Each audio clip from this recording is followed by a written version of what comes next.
In the pre-dawn darkness of June 4th, 1942, the Pacific Ocean stretched endlessly in all directions, its surface broken only by the white wakes of warships cutting through the swells. Above the horizon, the first hints of sunlight painted the sky a pale orange, but beneath that serene morning calm lay a tension so thick it could be felt in every heartbeat, every breath, every whispered command echoing across steel decks. Two mighty fleets were converging on a tiny speck of coral and sand called Midway, and what happened in the next few hours would determine not just the fate of an island, but the destiny of nations. This was more than a battle. This was the moment when the rising sun of Japanese ambition would collide head-on with American resolve, where the echoes of Pearl Harbor would finally find their answer, and where the very future of the Pacific would be written in fire, smoke, and the courage of men who knew they were fighting for everything that mattered.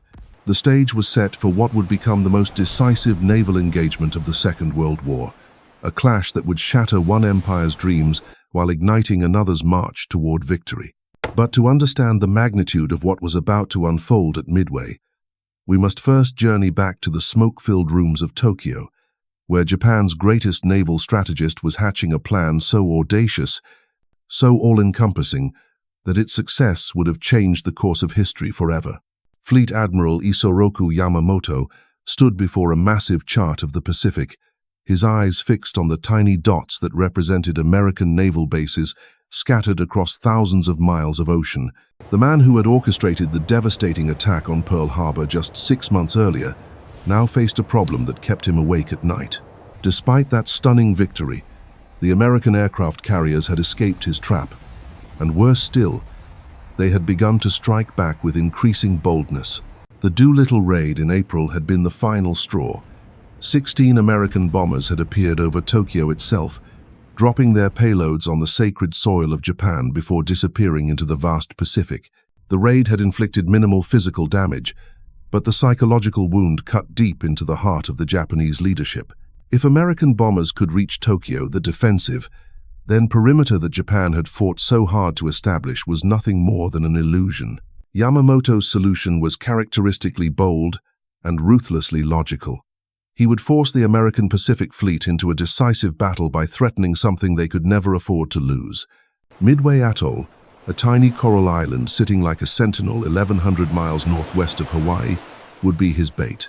The Americans would have to defend it, and when they did, the combined might of the Imperial Japanese Navy, Wool Todd, be waiting crush them once and for all. The plan that emerged from Japan's naval headquarters was staggering in its scope and complexity. Operation MI would involve nearly every major warship in the Japanese fleet, from the massive battleships that had once ruled the seas to the aircraft carriers that now dominated them. 4 of Japan's finest carriers would spearhead the attack, their decks crowded with the most experienced pilots in the world, veterans who had honed their skills over the skies of China and perfected their techniques during the lightning conquests of the previous year. But Yamamoto's plan suffered from a fatal flaw that would prove more devastating than any enemy torpedo. In his confidence, perhaps even arrogance, he had divided his massive fleet into multiple task forces scattered across hundreds of miles of ocean. The carriers would strike Midway while other forces launched diversionary attacks in the Aleutian Islands. His mighty battleships, including his own flagship, the colossal Yamato, would lurk far to the west, ready to deliver the crushing blow once the American carriers had been lured into the trap. It was a plan that looked perfect on paper, but it assumed that the Americans would dance to Japan's tune, that they would react exactly as Yamamoto predicted, and most critically, that they would remain blind to his intentions until it was far too late to respond effectively. Unknown to the Japanese admiral, deep beneath the tropical sunshine of Pearl Harbor, in a cramped, windowless basement that reeked of cigarette smoke and stale coffee, a small team of American codebreakers was about to shatter those assumptions. Lieutenant Commander Joseph Rochefort and his team at Station HYPO had been waging their own secret war, a battle fought not with guns and torpedoes, but with intercepted radio messages, mathematical calculations, and brilliant deductive reasoning. For months, they had been chipping away at Japan's most secret naval code, designated JN-25B by American intelligence. What had started as fragments and educated guesses had gradually evolved into something far more powerful. By the spring of 1942, Rochefort's team could decrypt significant portions of Japanese naval communications within hours of their transmission. As May progressed, those intercepted messages began to paint a picture that made Rochefort's blood run cold. The Japanese were planning something massive, something that dwarfed even the Pearl Harbor attack in scope and ambition. References to a target designated AF appeared with increasing frequency, along with mentions of a major naval operation scheduled for early June. The race was on to determine what AF represented. Some intelligence analysts in Washington believed it referred to the Hawaiian Islands themselves, while others suggested targets in the Aleutians or even the American West Coast. But Rochefort, drawing on his deep knowledge of Japanese naval strategy and his team's careful analysis of communication patterns, became convinced that AF was Midway Atoll. To prove his theory, Rochefort orchestrated one of the most brilliant deceptions in intelligence history. He arranged for Midway's garrison to transmit an uncoded message reporting that their water distillation plant had broken down and they urgently needed fresh water supplies. Within days, Japanese intelligence reports intercepted by Station HYPO confirmed that AF was short of water. The trap had worked perfectly. Midway was indeed the target, and now the Americans knew exactly when and where the Japanese would strike. Admiral Chester Nimitz, the calm, soft-spoken Texan who commanded the Pacific Fleet from his headquarters overlooking Pearl Harbor, faced an agonizing decision. The intelligence was solid, but his available forces were pitifully small compared to what the Japanese were bringing to bear. He had exactly 3 aircraft carriers at his disposal, and one of them, the Yorktown, was so badly damaged from the recent Battle of the Coral Sea that Navy Yard experts estimated she would need 3 months of repairs before she could return to combat. Nimitz had no intention of waiting 3 months. In one of the most remarkable feats of emergency shipyard work in naval history, Yorktown's repairs were completed in just 72 hours. Welders worked around the clock, cutting away damaged sections and patching holes with steel plates. Her flight deck was reinforced, her fuel systems repaired, and her aircraft complement restored. When she sailed from Pearl Harbor on May 30th, she was far from fully healed, but she was ready to fight. The American plan was deceptively simple. Task Force 16, built around the carriers Enterprise and Hornet under Rear Admiral Raymond Spruance, would take position northeast of Midway.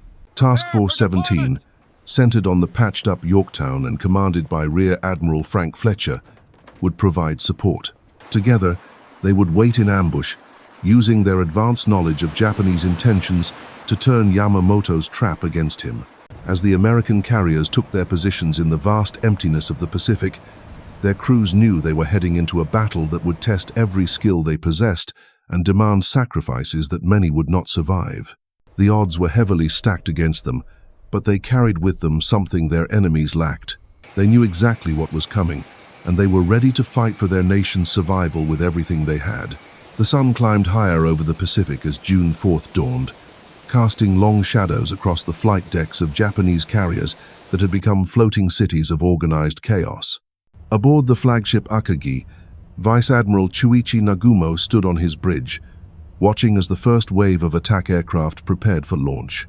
The man who had led the devastating strike on Pearl Harbor now commanded the most powerful carrier force ever assembled, 4 flat-ops carrying over 200 of the finest aircraft in the world, flown by pilots whose skill had been forged in the crucible of countless victories. The attack force that thundered off the Japanese flight decks that morning was a sight to behold. Nakajima Kate torpedo bombers, their sleek forms loaded with armor-piercing bombs instead of their usual fish, formed up alongside Aichi Valdive bombers, while the legendary Mitsubishi Zero fighters weaved protective patterns around their charges. These were the same aircraft types that had brought devastation to Pearl Harbor, the Philippines, and Dutch East Indies. Their pilots wore the same confident expressions, carried the same unshakable belief in their invincibility. As the Japanese strike force disappeared into the morning haze, heading toward the coral atolls of Midway, Admiral Nagumo felt the familiar surge of anticipation that came before battle. His carriers had never been defeated. His pilots had never failed to achieve their objectives, and his enemy had never managed to surprise him. Everything about this operation suggested it would unfold exactly as planned. But 300 miles to the northeast, hidden beneath the endless expanse of blue water, the American carriers were already turning into the wind, their own flight decks alive with the controlled frenzy of combat preparation. Pilots strapped themselves into cockpits, engines coughed to life, and deck crews made their final checks on weapons that would soon decide the fate of nations. The hunters had become the hunted, though only one side knew it yet. The first Japanese bombs began falling on Midway at precisely 6:30 in the morning, turning the tiny island into a cauldron of smoke, flame, and flying debris. Fuel tanks erupted in towering columns of fire, while buildings disintegrated under the hammer blows of high explosives. American defenders hugged the bottom of their foxholes as the earth shook beneath them, but their airfield, though battered, remained operational. More importantly, their radar stations continued to function, tracking the incoming raiders and providing precious intelligence about Japanese strength and intentions. Even as the bombs fell, American aircraft based on Midway were launching their own desperate counterattack. Obsolete Brewster Buffalo fighters clawed for altitude, knowing they were outmatched but determined to sell their lives dearly. Marine dive bombers, some flying antiquated aircraft that belonged in museums, formed up for attacks on the Japanese fleet. Army Air Force B-17 flying fortresses, their crews more accustomed to bombing stationary targets, prepared to test their skills against the most elusive prey in warfare, enemy ships maneuvering at sea. These Midway-based attacks, launched with more courage than hope, achieved little direct damage against the Japanese fleet. The Zeros cut through the obsolete American fighters like wolves' sheep, while the experience among Japanese ship captains maneuvered their vessels with precision that made bombing attacks exercises in futility. But seemingly these futile assaults accomplished something far more valuable than their crews could have imagined. They convinced Admiral Nagumo that Midway's defenses remained dangerously intact and that a second strike would be necessary to complete the job. At 7:15 that morning, Nagumo made the decision that would seal his fate. He ordered the torpedo bombers on his carriers to be rearmed with bombs for a second attack on Midway, directly contradicting Admiral Yamamoto's explicit instructions to keep them ready for anti-ship operations. It seemed like a reasonable tactical adjustment at the time. After all, no American ships had been spotted, and Midway clearly needed further pounding before it could be considered neutralized. The rearming process transformed the Japanese carriers into K-floating powders. Torpedoes were hoisted from bomb bays and replaced with high-explosive bombs, while aviation fuel lines snaked across hangar decks to top off aircraft tanks. Ammunition handlers wheeled carts of ordnance between tightly packed aircraft, and mechanics made final adjustments to engines and weapons systems. The carriers had become precisely what their designers had never intended them to be: warehouses packed with explosives and aviation fuel, with virtually no protection against enemy attack. Unknown to Nagumo, American scout planes had already spotted his fleet and were radioing its position back to the waiting carriers. At 8 o'clock, the first American strike aircraft began launching from Enterprise, Hornet, and Yorktown, their crews knowing they were heading into the most important mission of their lives. These were not the obsolete aircraft that had attacked from Midway, but frontline Navy fighters, dive bombers, and torpedo planes flown by pilots who had trained for exactly this kind of engagement. The American attack plan was elegant in its simplicity. The slow, vulnerable torpedo bombers would go in first, flying just above the wave tops to avoid radar detection until the last possible moment. Their job was to force the Japanese carriers to maneuver violently, disrupting their formations and drawing their combat air patrol down to sea level. Then, while the Japanese fighters were engaged at low altitude, the dive bombers would arrive from high above, screaming down out of the sun to deliver the killing blow. But plans, however elegant, rarely survive contact with the enemy, and the American strike group soon discovered that finding a moving fleet in the vast Pacific was far more difficult than their briefings had suggested. Radio navigation aids that worked perfectly in training proved unreliable in combat conditions. Cloud formations obscured landmarks, and fuel gauges ticked steadily downward as squadrons wandered across empty ocean, searching desperately for targets that seemed to have vanished into thin air. The torpedo bomber squadrons, flying the slowest aircraft and therefore launched first, found the Japanese fleet through a combination of skill, determination, and sheer luck.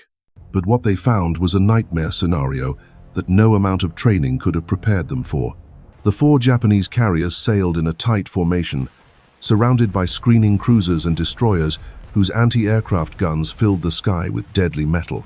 Above them, nearly 50 Zero fighters orbited like hungry sharks, their pilots eager to add American scalps to their already impressive tallies. Torpedo Squadron. 8 from the Hornet was the first to attack. 15 Douglas Devastator torpedo bombers led by Lieutenant Commander John Waldron, a Part Sioux officer who had promised his men he would lead them straight to the enemy no matter what the cost. Waldron kept his word with a vengeance, boring straight through the wall of Japanese fighters and anti-aircraft fire toward the carrier Soryu. His ancient, obsolete torpedo bombers, already outclassed before the war began, stood no chance against the swarm of Zeros that fell upon them like avenging angels. One by one, the American torpedo bombers were shot down, their crews dying in flames or disappearing beneath the Pacific swells. Waldron's aircraft was among the first to fall, taking with it one of the finest torpedo squadron commanders in the Navy. Behind him, his men pressed their attacks with suicidal courage, knowing they were flying into certain death, but refusing to turn back while there was still a chance of landing a killing blow on the enemy carriers. The slaughter was methodical and complete. All 15 torpedo bombers were destroyed, with only one survivor pulled from the water hours later. The attack from Enterprise's Torpedo Squadron 6 met the same fate, as did most of the planes from Yorktown's Torpedo Squadron 3. In the span of less than an hour, the cream of American naval aviation had been virtually wiped out, their sacrifice seemingly achieving nothing but to add more wreckage to the ocean floor. But appearances, especially in warfare, can be devastatingly deceiving. The torpedo attacks had accomplished exactly what the American planners had hoped, even as they destroyed the men who carried them out. The Japanese combat air patrol had been drawn down to wave-top level to massacre the slow-moving torpedo bombers, leaving the high-altitude approaches virtually undefended. More critically, the violent maneuvering required to avoid the torpedo attacks had scattered the Japanese formation, isolating individual carriers from their mutual support, and making them perfect targets for the dive bombers that were even now approaching from high above. At 10:20 that morning, Lieutenant Commander Wade McClusky, leading Enterprise's dive bombers, spotted the Japanese fleet spread out below him like toys in a bathtub. His aircraft had been wandering the Pacific for hours, their fuel running dangerously low, when a lone Japanese destroyer racing northward to rejoin the main fleet provided the navigation beacon that led them straight to their targets. McClusky's decision to follow that destroyer would prove to be one of the most consequential tactical choices in naval history. What McClusky saw as he rolled into his attack dive was every bomber pilot's dream. The Japanese carriers lay beneath him with their flight decks crowded with aircraft being rearmed and refueled, their hangars packed with additional planes and ammunition, fuel lines snaked across their decks like arteries filled with high-octane blood, while ordnance handlers wheeled bombs and torpedoes between tightly packed aircraft. The carriers had become floating volcanoes, needing only the smallest spark to trigger catastrophic eruptions. The dive bombers screamed down through the thin morning air, their dauntless aircraft living up to their name as they plunged toward targets that grew larger with each passing second. Anti-aircraft fire began to fill the sky around them, black puffs of smoke that marked near misses, and the occasional violent explosion that signaled a direct hit.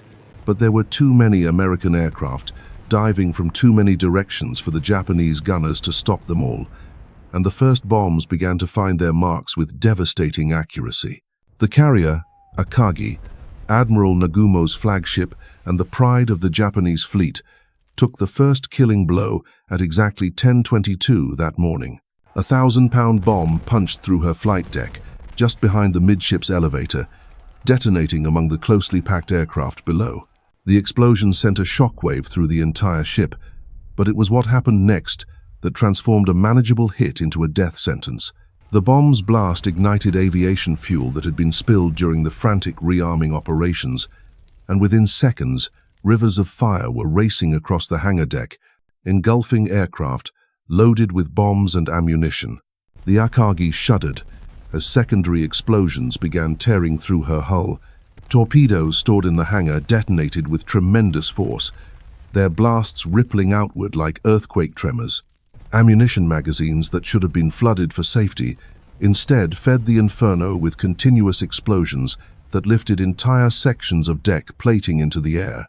The flagship that had led the attack on Pearl Harbor was being consumed from within, her steel skeleton glowing cherry red in the hellish heat of her own weapons. Just 2 miles away, the carrier Kaga was suffering an even more catastrophic fate. 4 bombs struck her flight deck in rapid succession, each one finding aircraft packed together like kindling. The first bomb landed among a group of Kate torpedo bombers, their fuel tanks erupting in a fireball that swept across the deck like a tsunami of flame. The second bomb penetrated deeper, exploding in the upper hangar and sending burning aircraft parts cascading into the lower levels. By the time the 4th bomb found its mark, Kaga was already beyond salvation, her entire forward section engulfed in flames that reached hundreds of feet into the sky. The carrier Soryu, smallest of the 4 Japanese flat-tops but arguably the most efficiently designed, took 3 direct hits that sealed her doom with mathematical precision. The first bomb struck her flight deck elevator, jamming it in the up position and trapping aircraft in the hangar below. The second bomb detonated among a cluster of Zero fighters being refueled, creating an explosion so violent that it blew out sections of the ship's side plating. The third bomb, almost as an afterthought, landed among the spare torpedoes stored on the hangar deck, triggering a chain reaction that turned the entire ship into a floating furnace.